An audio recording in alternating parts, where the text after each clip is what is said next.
The Case of the Stinky Socks. Chapter 9. Milo and Jazz sat gloomily in the stands. The cheerleaders were clapping and yelling as Wildcat Willie did cartwheels on the field. At least Willie was happy.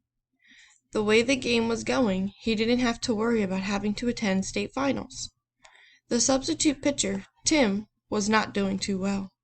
By the bottom of the fifth, the score was Eagles 7, Wildcats 2. An ambulance was parked at the far end of the field. "What's that for?"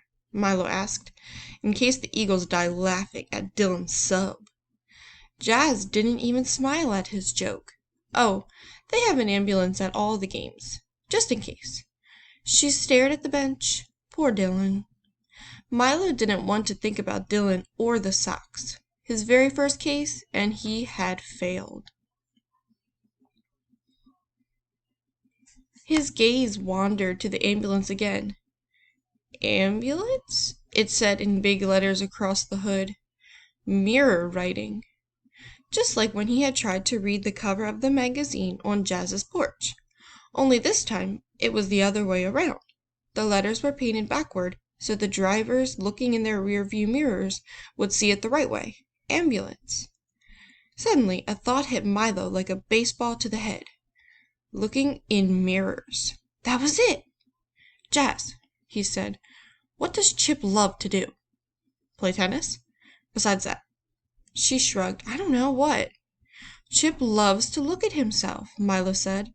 "Whenever there's a mirror nearby, he looks in it." So there's a big mirror in the boys' locker room. What if he was looking in it when he saw the thief? Seeing Jazz's puzzled look, he pulled his notebook out. Borrowing her purple glitter pen, he wrote the substitute pitcher's name in big block letters. Tim. "What does that spell?" he asked her. "Tim, of course. What is this, kindergarten?" Milo wrote Mitt. "How about that?" he asked. She frowned. "It doesn't spell anything." "Yes, it does. It spells mitt.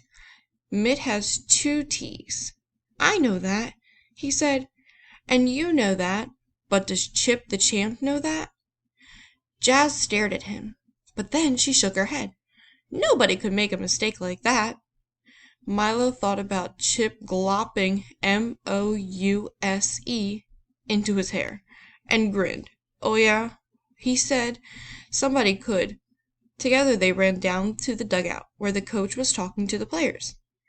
"Maybe you should put Dylan in," PJ was saying. Tim looked angry. "You can't take me out, coach.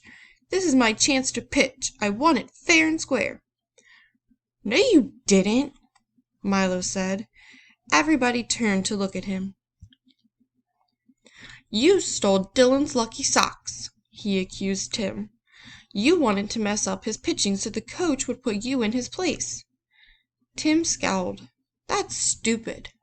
"Not as stupid as a thief wearing a jacket with his name across the back," Jazz said. She smiled. "We have an eyewitness. Chip saw you take the socks." All the players stared at Tim. Tim stared at Milo. His hands balled into fists. Milo took a step back. Then Tim's shoulders slumped. He kicked at the dirt on the dugout floor. "I was going to give them back after the game." Now everyone looked at Dylan. Dylan was quiet for a moment. Then, after a glance at PJ, he laughed. "They're all yours, Tim," he said. "What do I need with a pair of stinky old socks? Coach, put me in."